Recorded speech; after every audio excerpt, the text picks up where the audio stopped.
Eh ben Merlin, Lucas, Céline, bienvenue à vous. On vous accueille dans cette serre tropicale.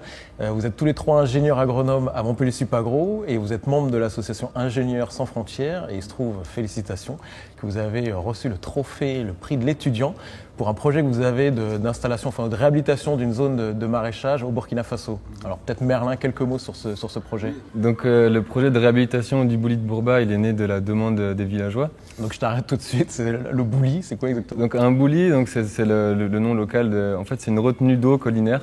Donc c'est une digue placée en fond de vallon qui retient l'eau de la saison des pluies. Donc une zone favorable pour cultiver. Voilà. D'accord. Donc le projet, il s'articule en deux parties. C'était la première de consolider, enfin de protéger la ressource en eau, lutter contre l'érosion des sols. Et la deuxième partie, donc plus d'utiliser l'eau pour faire du maraîchage, donc en agroécologie. Et pourquoi avoir choisi le Burkina Faso? En fait, on est en partenariat avec l'ONG Peuple Solidaire Bagnols-sur-Cèze. Donc c'est eux qui mènent le projet, ils sont en action là-bas depuis plus de 20 ans. Et donc on a eu contact avec eux pour travailler sur ce projet à Bourba. Donc Bourba, c'est un petit village perdu en pleine brousse subsaharienne, au nord-est du Burkina Faso. D'accord. Madame la Présidente, vous êtes avec nous. Alors qu'est-ce qui s'est passé? C'est quoi ce trophée exactement de la revue L'Étudiant? Alors en fait, c'est un appel à projet qui a été fait par l'étudiant. Et du coup, avec l'équipe, on a rempli le dossier en écrivant toutes les actions qu'on a déjà menées, celles qui vont être menées, un budget dont on a besoin. Et du coup, on a reçu les réponses en janvier, nous disant que voilà, notre projet avait reçu le premier prix, ce qui nous a permis de gagner 1 000 €.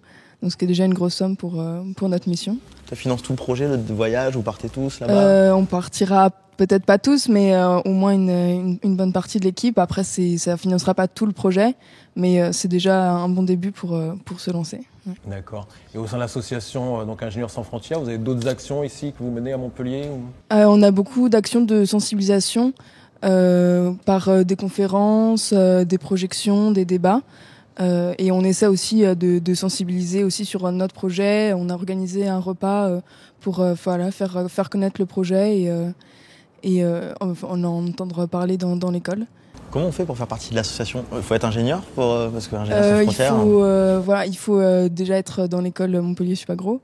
Et après, c'est tous ceux qui veulent, qui peuvent être ingénieurs, mais aussi ça peut être les masters et les licences de l'école. Il n'y a pas de restriction pour faire partie de l'association.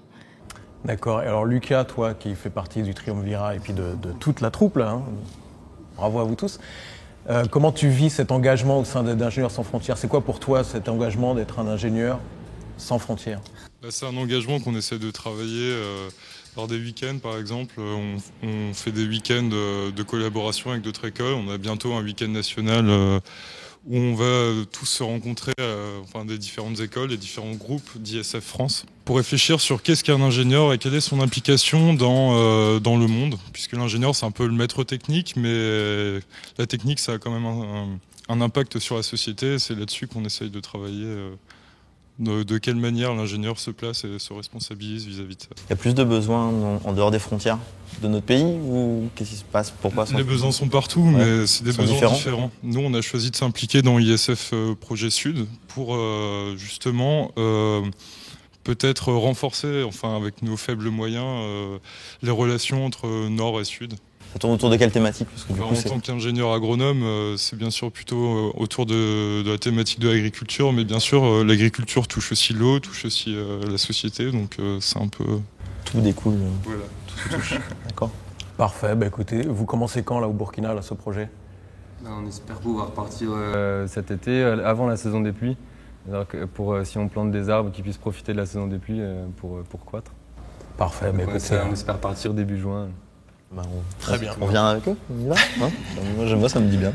Bonne aventure à vous et bravo encore pour ce trophée. Merci à vous. Merci.